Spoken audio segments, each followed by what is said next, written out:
Nandro vitsivitsy tokoa zay a dia somary tsy mandry fahalemana tetỳ amin'ny district Antananarivo Atsimondrano.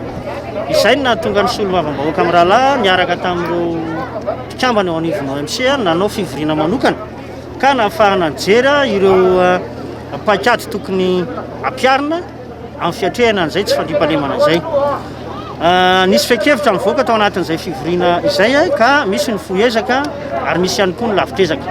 Ny foezaka dia ny fampifandraisana ireo tompona ndraiky satsokajina amin'ny alalan'ny laharan-taribia aloha mba hanafainganana ny fanomezam-baovao raha sanatria ka misy ny asan-jiolahana amin'ireny fokontany na commune tsirairay aby ireny ato anatin'ny district Antananarivo Atsimondrano.